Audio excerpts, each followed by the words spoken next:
Olá, pessoal, tudo bem? Um ótimo sábado para você. Hoje, dia 4 de setembro. Venho fazer aquele convite de todo sábado para que você venha estudar comigo todos os dias aqui no meu Instagram a lição que essa semana tem o tema Quando as coisas dão errado. Ou seja, a gente vem falando até agora do plano de Deus, do namoro, do casamento, questão do sexo antes do casamento que a gente conversou. Agora, e quando tudo isso dá errado? O que fazer? Né? O que é biblicamente correto fazer? Então a gente vai falar durante essa semana e logo aqui no início tem os versos de Mateus, que são os versos sugeridos que vão nortear o estudo dessa semana, né? Que em Mateus 19, 3 a 11, onde justamente Jesus é questionado pelos fariseus a respeito do divórcio, né? Os fariseus querendo ali pegar Jesus no pulo e Jesus, obviamente, sempre muito inteligente e mais esperto que eles também, respondendo as respostas certas, né? Aí, Jesus fala que o ideal seria que isso não acontecesse, porque os fariseus, eles questionam Jesus, né? Por que mandou, então, Moisés dar carta de divórcio e repudiar? Ou seja, se não é permitido o divórcio, se homem e mulher se casam e formam uma só carne, por que Moisés deu essa permissão? Aí Jesus responde no verso 8, respondeu-lhes Jesus, por causa da dureza do vosso coração é que Moisés vos permitiu repudiar vossa mulher. Entretanto, não foi assim desde o início, tá bom? Ou seja, o ideal era que não acontecesse. Agora, já que há pecado, já que o pecado endurece o coração do homem, já que existe a imoralidade sexual, já que homens traem suas esposas, mulheres traem seus maridos, quando isso acontece, sim, é permitido haver o divórcio. É lógico que a gente também tem alguns casos especiais em que há agressão, em que há abuso, né, do marido para com a esposa, do esposo para com o marido, né, abuso físico. Então, Deus também não quer que essas pessoas vivam num casamento em sofrimento. Mas, de acordo com o que Jesus fala aqui, o que a gente vê também, por exemplo, lá em 1 Coríntios, né, 7, que a gente já estudou, após um divórcio, só é permitido que tanto um quanto o outro se case se houve o adultério, se houve relações sexuais, né? Se os dois se separam apenas por incompatibilidade, biblicamente, eles não devem casar-se novamente, a menos que um dos dois tenha relações sexuais, e aí sim é permitido, tá bom? Então, a gente vê aqui também um comentário muito interessante do Lar Adventista, da Dona Branca, mais conhecida como Ellen White, do capítulo 12, que ela fala justamente desses tipos de relações e das decisões apressadas que levam a um casamento que vai trazer infelicidade para tanto um quanto o outro. É por isso, gente, que tomar a decisão do casamento é muito sério, porque você está tomando aquela decisão da pessoa que vai viver pro resto da vida com você. Se você tem os princípios bíblicos, né? Se você acredita que a Bíblia tem aqui todas as coisas necessárias para que a gente possa ser feliz, para que a gente possa ter uma vida plena, para que a gente possa andar com Cristo, então a Bíblia diz que você casa uma vez com uma pessoa só para sempre, tá bom? Agora, quando Ellen White ela vem falando aqui justamente que, por exemplo, tem muitas pessoas que vêm de um contexto de muito sofrimento na família, né? Às vezes não tem ali um núcleo familiar bem estabelecido e etc. Então, isso também pode fazer com que essas pessoas tomem decisões imprudentes em relação ao casamento, que isso pode prejudicar, né? Não quer dizer que essas pessoas vão ter casamentos infelizes, mas quer dizer que elas podem, por causa desse background, tomarem algumas decisões que não são as corretas com a pessoa que vai casar, né? Então ela fala outra coisa muito importante também, que Satanás muitas vezes usa o conflito dentro do relacionamento, que ele faz com que as pessoas sigam as suas paixões, tomem decisões apressadas, tenham casamentos infelizes e muitas vezes, por causa dessa escolha errada, muitas pessoas podem perder a vida eterna, elas podem deixar de ir para o céu justamente porque esses conflitos podem prejudicar podem prejudicar não só um, né? Pode prejudicar os dois. E outra coisa também que ela chama bastante atenção, e eu falo aqui para encerrar. Será que os jovens, as pessoas que estão se casando, estão tomando esse passo tão importante, estão preparados para isso? Estão maduros emocionalmente? Estão maduros fisicamente?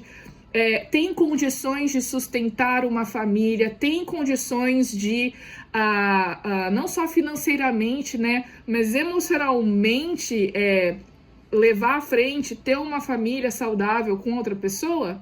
Será? Ela diz que muitas pessoas não, é por isso que podem acontecer muitos divórcios. A gente vai ter oportunidade de falar melhor sobre isso durante essa semana, mas vai ser muito importante que a gente reflita sobre isso, especialmente sobre as nossas escolhas, né? Então é isso, pessoal. A gente se encontra na lição de domingo, tá? Até amanhã. Olá, tudo bem? Ótimo domingo para você. Hoje, dia 5 de setembro. E o tema da lição é sem liga, tá bom? Esqueci de dar um recadinho ontem, né? Tem o pessoal que assiste os vídeos aqui no Instagram, tem uma galera que é fiel, que todos os dias assiste, às vezes deixa para assistir na sexta-feira vários, isso é muito legal. Mas se você tá assistindo pelo canal do Michelson, não se esquece de me seguir no Insta. É o Maura A. Eduarda. Me procura lá, me segue pra gente se encontrar todos os dias aqui nos videozinhos da lição. E também não esquece de dar aquele like no vídeo se você já é inscrito no canal do Michelson, ou também se inscrever, tá bom? Assim a gente mostra pro YouTube que, tanto o YouTube quanto o Instagram, né, que esses vídeos são relevantes e mais pessoas podem ver, isso pode chegar a mais gente, tá? Título da lição, então, sem liga. A gente vai continuar falando sobre o assunto, né, que nós começamos ontem, a respeito do casamento.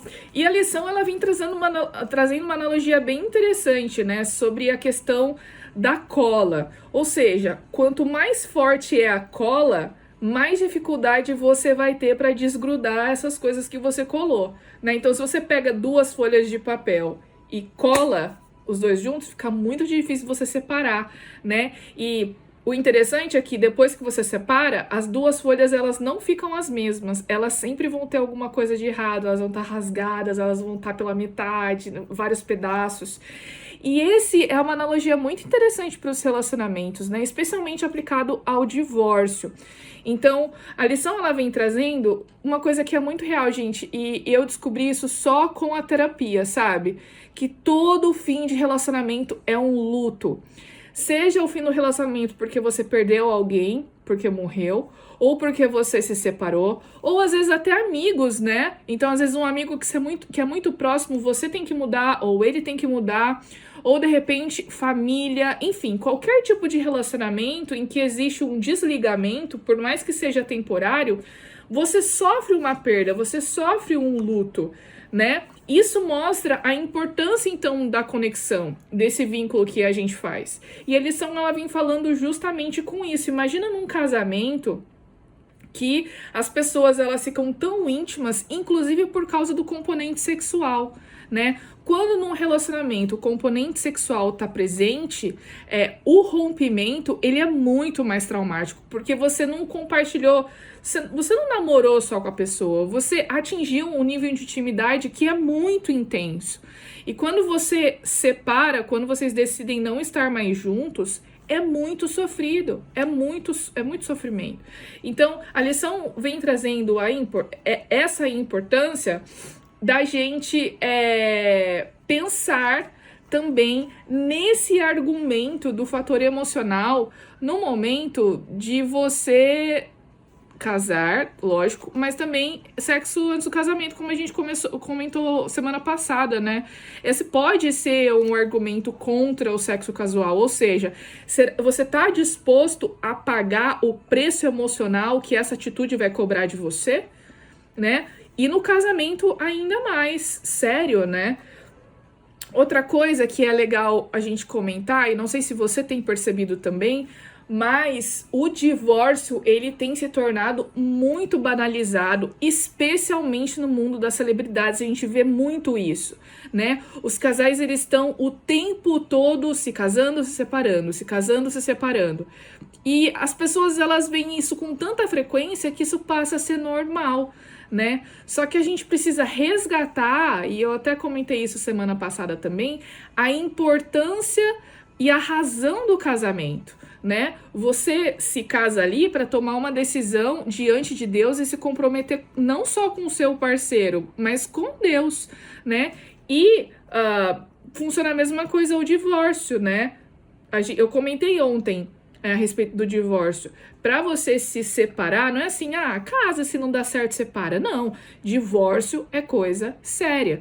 Pelos padrões bíblicos, pode acontecer apenas pela condição do adultério, né? Então, a gente vê a importância disso aí.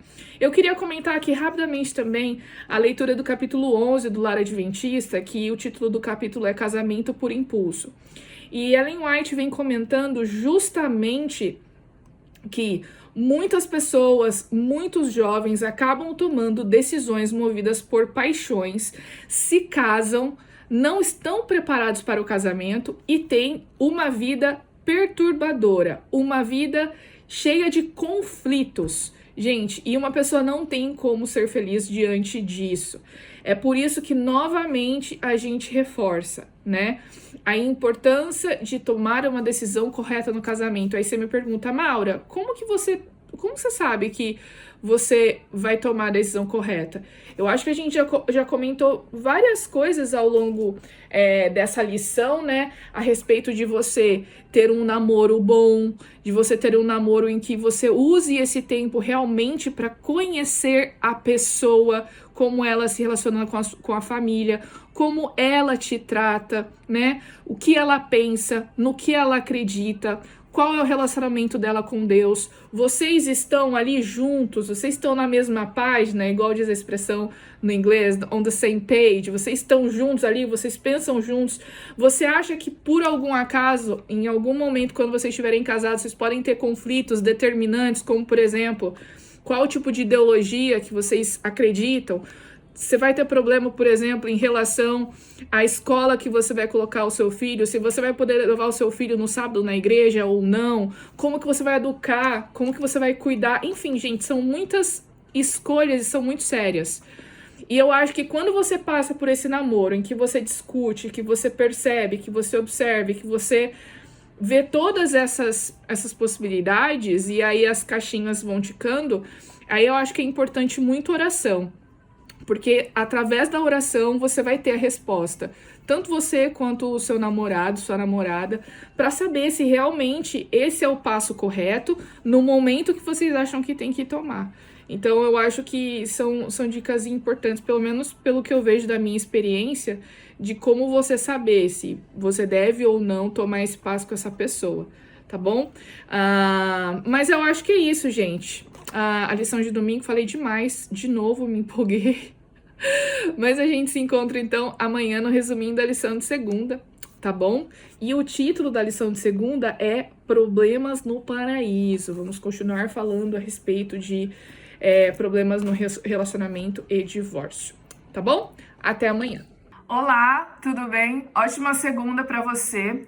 Hoje, dia 6 de setembro, para vocês que estão aí no Brasil, estão num feriadão, né? Eu aqui tô trabalhando normal, mas tudo bem. Vamos falar então hoje sobre problemas no paraíso, né? E a lição aqui da segunda-feira traz um pouco a respeito de alguns problemas que podem afetar a união conjugal, né? Então, eu achei alguns contrastes interessantes que a lição chama a atenção. Então, por exemplo, às vezes muitos casais ali, eles dão atenção à individualidade ao invés da unidade, né? Ou seja, tem um componente aí do egoísmo, onde eu busco primeiro satisfazer os meus desejos, ou eu me preocupo primeiro comigo antes de pensar no meu parceiro e antes de pensar em nós como um casal, né? Como uma coisa só. Outra coisa, muitos casais também preferem a homogeneidade codependente do que a unidade. A gente já falou sobre essa questão de codependência, né? De que por mais que os dois sejam um, ainda assim eles devem manter a sua individualidade, fazer as coisas que gostam, ter momentos para si, cuidar de si. E aí tem muitas pessoas que às vezes estão no relacionamento e a felicidade dela se baseia naquela pessoa. Então, se aquela pessoa não está presente, ela não fica feliz, ela não se diverte, ela não vai fazer as coisas, não vai viver a vida, porque ela precisa da outra pessoa para ser feliz, para estar satisfeito. Isso é um problema. A gente já falou sobre isso também algumas semanas atrás. Então, essas coisas aqui, elas têm, de acordo com a lição, podem degradar a sexualidade do casal. A lição também chama atenção para a questão das frequências da relação sexual no casamento, que eu acredito que tem a ver com intimidade e a intimidade no relacionamento. Ou seja, eu percebo que quanto mais intimidade existe entre o casal, maior vai ser a união e mais forte vão ser os laços do relacionamento entre eles. É por isso que é muito importante que, por mais que o relacionamento seja longo, que vocês estejam casados há algum tempo, né, enfim, que ainda seja importante dar atenção à intimidade. A lição fala, por exemplo, em relação à frequência sexual, e aí eu lembro também de que muitas pessoas acabam usando a relação sexual como uma forma de punição, ou usam o sexo como uma arma. E isso destrói o relacionamento, né? E a lição também chama a atenção de que antes do casamento, eu achei interessante essa comparação, que antes do casamento, Satanás faz de tudo para que o sexo esteja no relacionamento, né? Para que exista o sexo antes do casamento. Então, as tentações são muito intensas para que o casal, antes de casar,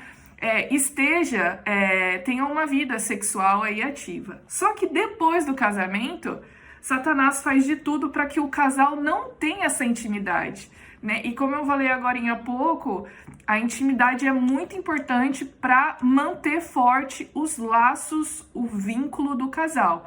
É lógico, gente, que existem outras coisas que são importantes também, respeito, cumplicidade, essas coisas. Mas o componente sexual também é extremamente importante. E eu queria comentar uma pergunta dessa caixinha que tem aqui, que eu achei interessante. É a última, na verdade. E a pergunta é a seguinte: quais são os primeiros passos que levam ao adultério e como podem ser evitados? Lembra que essa semana a gente está falando sobre divórcio. E amanhã a gente vai comentar melhor qual é o único motivo bíblico em que Jesus, ele concede e faz essa concessão para que o casal se divorcie, né? Agora,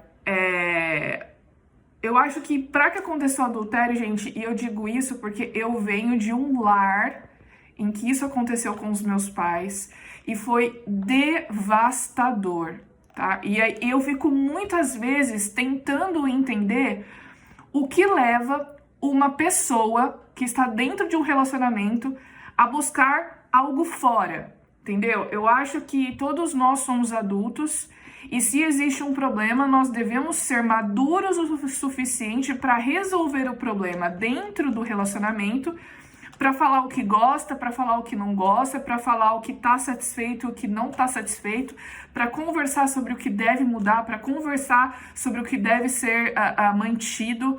Então, tudo isso faz parte da maturidade emocional, do tudo que a gente vem falando até agora nesses estudos da lição, né? Mas eu acho que para que haja um adultério, tem que ter muita falta de respeito com a pessoa que está no relacionamento com você. Seja você homem ou seja você mulher, que dá o passo do adultério, eu acho que a primeira coisa que se perde é o respeito pelo seu parceiro, pelo seu marido ou pela sua esposa, né? Falta de amor também, porque você deixa de considerar os sentimentos que ela tem por você e a forma como ela vai se sentir quando ela descobriu que isso vai acontecer. Porque, gente, desculpa, mas é ilusão achar que quando você vai trair alguém, ninguém vai descobrir. É igual mentira. Ela sempre vem à tona. Sempre vem à tona. Não tem como você encobrir. Pode demorar anos, mas as consequências vêm. Então, falta de amor. E, como eu já falei aqui, maturidade, né? A gente tem que aprender a resolver nossos problemas como adultos. Então, se você não tá satisfeito, fale, converse. Tem uma influencer que eu gosto muito que ela fala que relacionamento é arte de fazer acordos. Ou seja, tem que ter muita comunicação, né? Eu já comentei sobre egoísmo também, então acho que são coisas bem problemáticas. Eu sei que cada relacionamento é um relacionamento e cada relacionamento tem as suas peculiaridades, mas eu entendo que essas coisas aí, elas acabam sendo chave para que o adultério aconteça, né? Mas, pessoal, é isso. Amanhã eu volto na lição de terça com 70 vezes 7. O que será que Jesus quis dizer com isso? Tá bom? A gente se encontra amanhã, na terça-feira, então. Olá, tudo bem? Ótimo 7 de setembro para você. Espero que você esteja bem, espero que você esteja em casa, com a sua família, fazendo um almoço gostoso, aproveitando para assistir um filme, para dar risada, porque feriado é bom para isso, né? Além de ser um dia importante para a história do nosso país, e essa parte também sempre me toca muito. Até postei aqui nos meus stories um pouquinho da história desse dia, do 7 de setembro, e que para mim é muito significativo. Mas vamos falar um pouquinho sobre a lição da contexto de hoje, que afinal por isso que estamos aqui. Inclusive, se você não me segue no Instagram, não esquece de me procurar lá, Maura a Eduarda, tá bom? E dá like aqui no vídeo também. Mas vamos falar sobre o título, que é 70 vezes 7. E no estudo de hoje, a lição aborda um pouquinho, relembrando aquilo que a gente discutiu no sábado sobre a declaração de Jesus a respeito do divórcio, né? E Jesus, ele deixa muito claro que na criação de Deus, quando Deus criou o casamento entre Adão e Eva, não haveria possibilidade de divórcio, porque Deus fez aquela instituição para ser permanente, para ser eterno, para durar, né? Então, quando a gente vê aqui que entra o pecado e que acontecem coisas que distorcem aquilo que Deus criou, aí Jesus, ele faz uma concessão, né? Então ele fala o seguinte: olha, não era esse o plano original, mas se o marido ou se a esposa se engajarem em relações sexuais ilícitas, o que é isso, ilícito?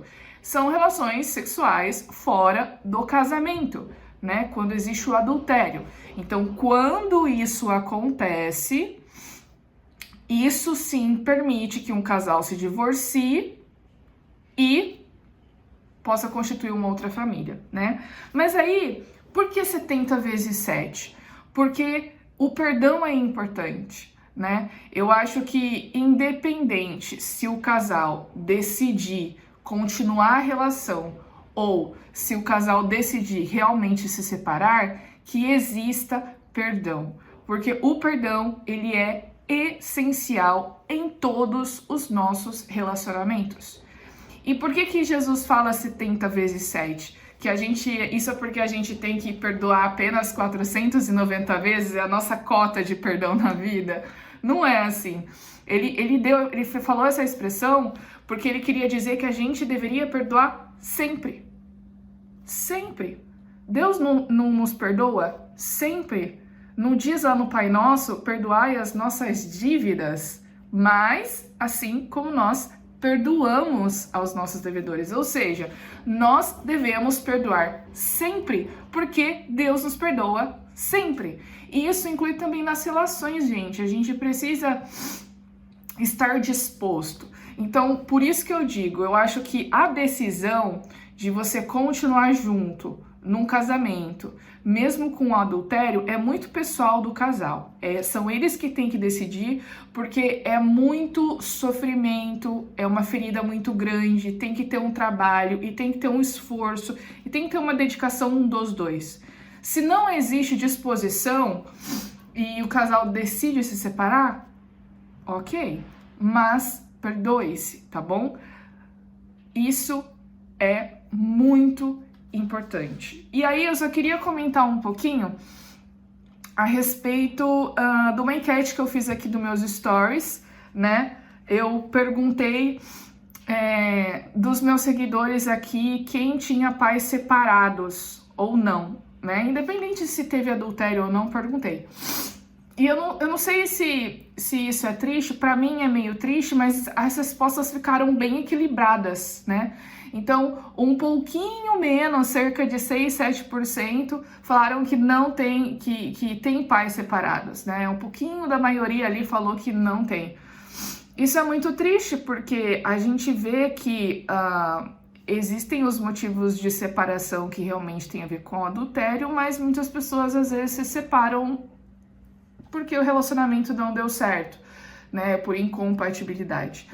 E aí, gente, que eu vejo a importância de que a escolha para o casamento seja uma escolha pensada, seja uma escolha que seja feita e colocada nas mãos de Deus, que o namoro ele exista para que seja explorada o relacionamento, não no sentido físico, mas no nível emocional, para que se conheça, para que conheça a família, né? É lógico que tem coisas aí que não tem como você conhecer se você não convive com a pessoa, mas se a gente usa bem esse tempo dentro do namoro para conhecer a pessoa e conversar muito sobre coisas que fazem parte dos seus princípios e coisas que você não vai abrir mão, eu já até comentei com vocês sobre isso em outras lições, né?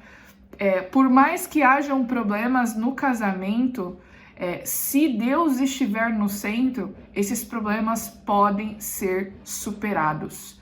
E aí, com certeza, o seu casamento não vai entrar para as estatísticas dos divórcios, né? Então, eu acredito muito que os relacionamentos não são perfeitos, mas quando a gente coloca Deus no centro, a gente pode, ele pode restaurar toda e qualquer relação, né? Então é isso, pessoal. A gente se encontra amanhã no nosso momento hipertexto e a nossa palavra-chave é intimidade. Então eu encontro vocês amanhã na quarta-feira. Até! Olá, tudo bem? Ótima quarta-feira para você. Hoje é dia 8 de setembro e vamos falar sobre o nosso momento hipertexto. Espero que esteja tudo bem aí, que você esteja tendo um dia bom, tá bom? Vamos falar então, e a nossa palavra para o mapa mental é intimidade.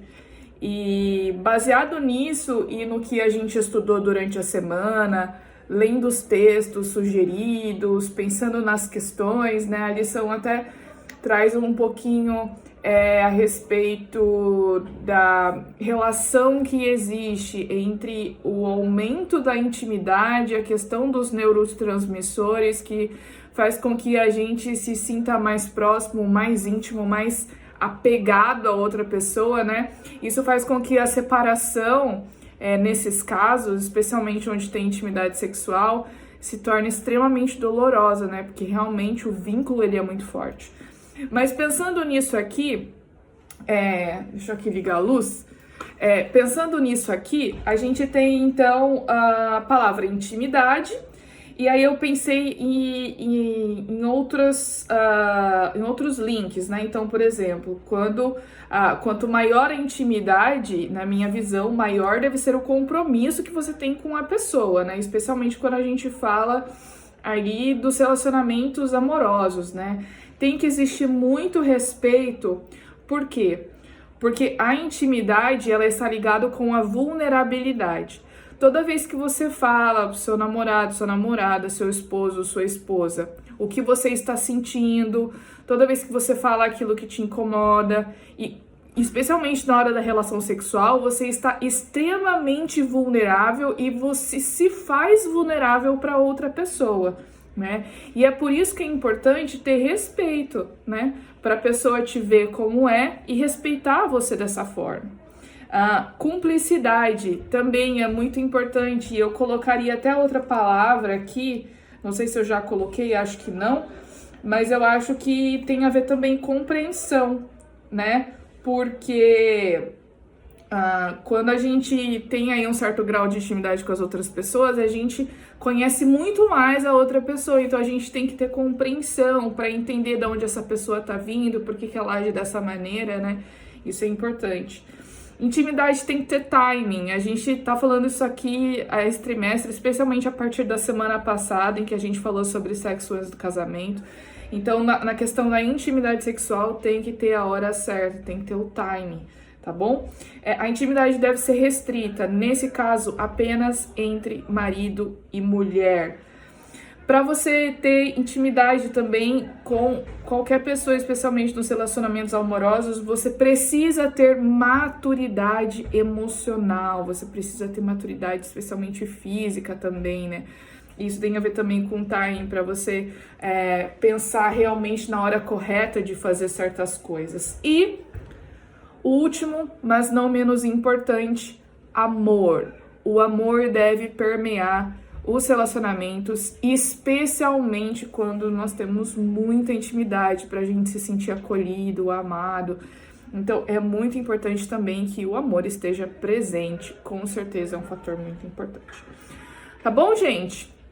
Então é isso, esse foi uma forma como eu fiz o meu mapa mental. Eu vou compartilhar aqui nos meus stories. Se você estiver vendo esse vídeo depois, ou se você estiver vendo aí em outro lugar, nos meus destaques, tem um destaque ali, hipertexto, que tem os mapas mentais de todas as semanas até agora, então você pode dar uma olhada ali também, tá certo?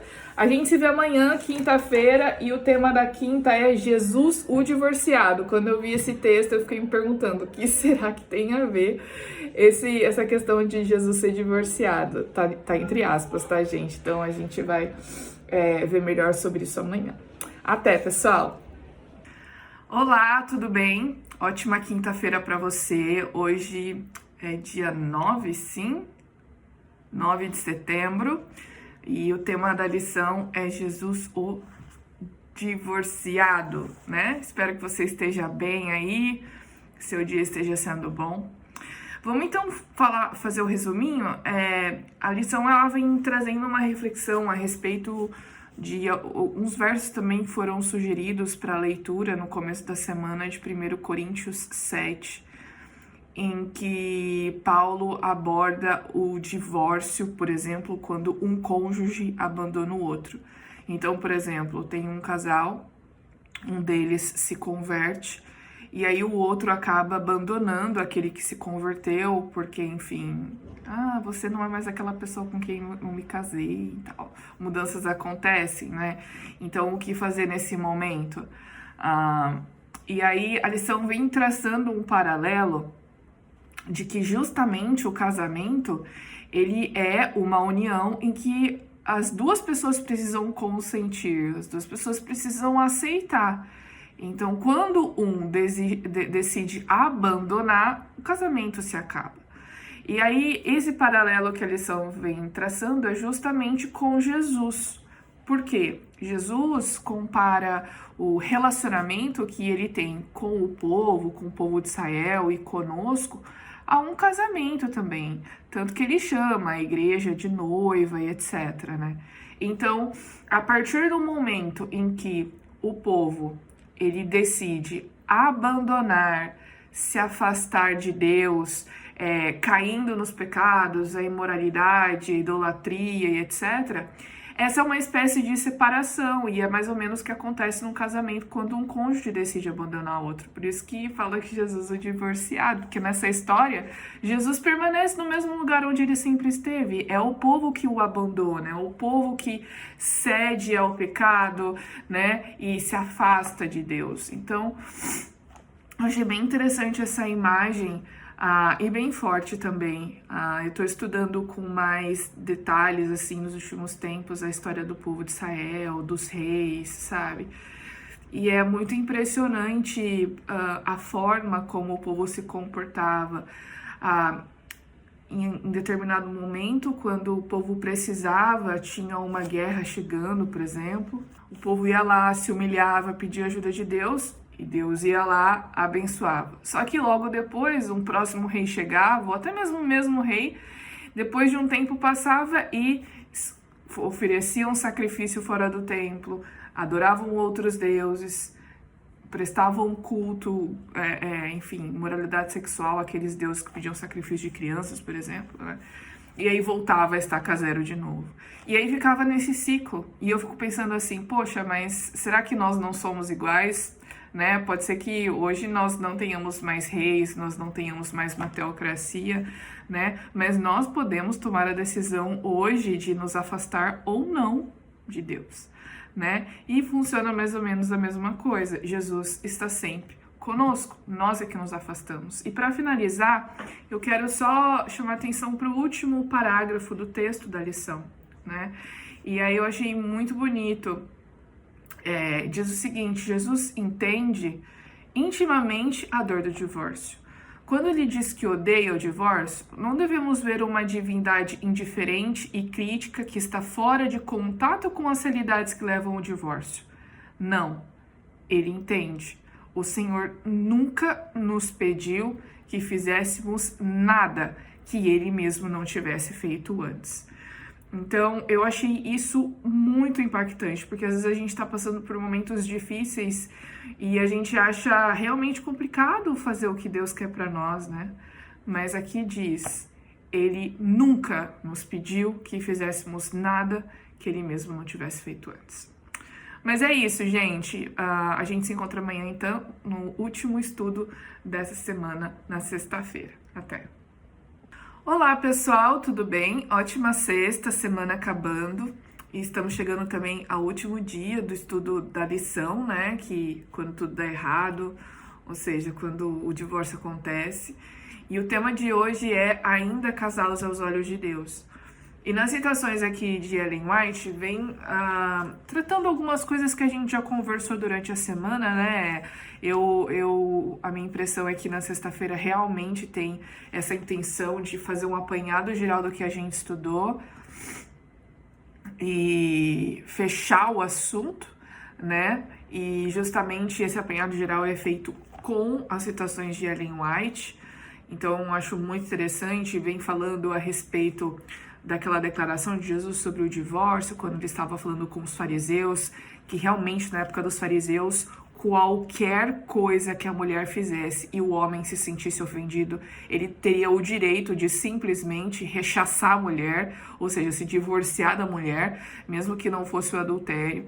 E é aí que Jesus diz, esse não foi o plano desde o início, mas a única situação em que é feito a concessão do divórcio é em caso de adultério. Nos outros casos, se você decidir se separar, biblicamente, você não pode se casar com outra pessoa, porque você também estará cometendo adultério, né? Porque você simplesmente se separou por incompatibilidade, por exemplo. E aí vem falando também, por exemplo, coisas que do texto que a gente discutiu ontem de 1 Coríntios, né? Quando, por exemplo, um casal ali, um deles acaba se convertendo, e aí os dois ficam em julgo desigual, porque um é cristão, o outro não é, e podem acontecer problemas, sim. Mas tem uma orientação aqui, ou seja, não é só porque um deles se converteu que imediatamente o casamento tem que acabar. Não, o casamento deve continuar assim. E deve prosseguir da mesma forma como acontecia antes. E que se um dos dois decidir abandonar, tudo bem, mas não é o plano inicial, entende?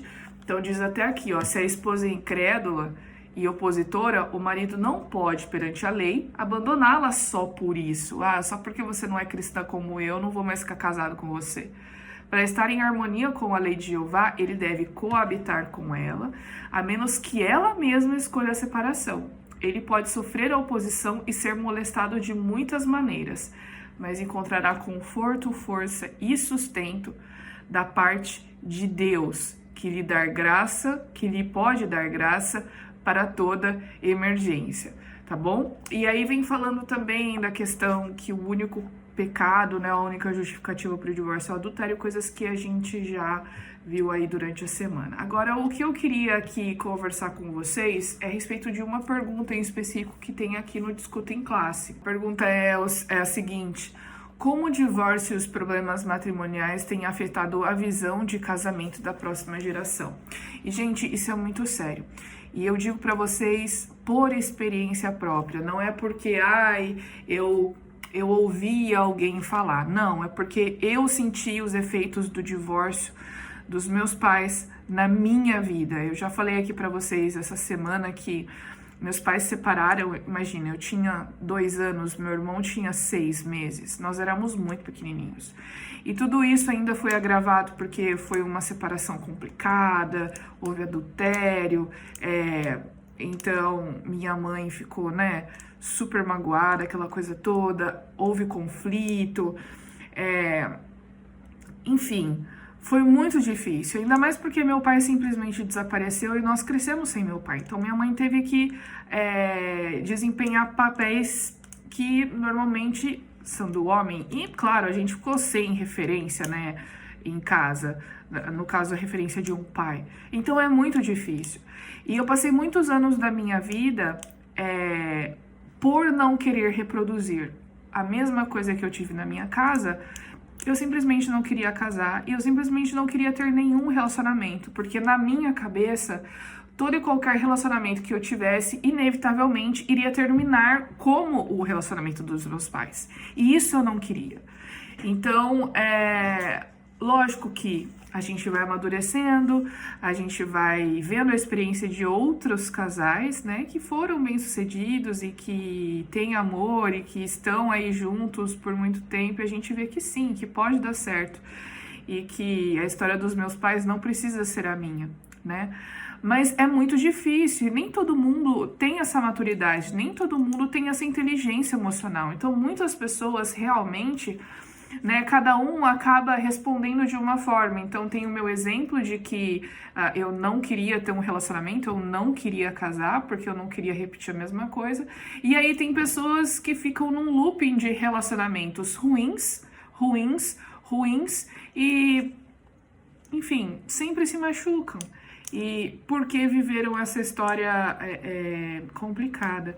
Então, eu vejo que realmente o divórcio, e, gente, pode acontecer em qualquer fase da vida, da criança, do adolescente, é sempre prejudicial e sempre vai afetar a forma como a pessoa enxerga os próprios relacionamentos, no caso dos filhos, E é por isso que eu sempre, que eu acredito, não só por causa da minha experiência, mas porque a Bíblia traz essa instrução que é de Deus, que fazer a melhor escolha é muito importante, É lógico que a gente tem medo de acontecer alguma coisa, mas eu acho que quando a gente coloca Deus nas nossas orações, quando a gente, nos nossos relacionamentos, Quando a gente coloca tudo que a gente precisa diante de Deus, a gente vai saber e a gente vai fazer a escolha correta. É lógico que também é importante, por exemplo, o auxílio de profissionais, como um psicólogo, para que você possa resolver algumas questões. Isso é essencial. Mas eu vejo também que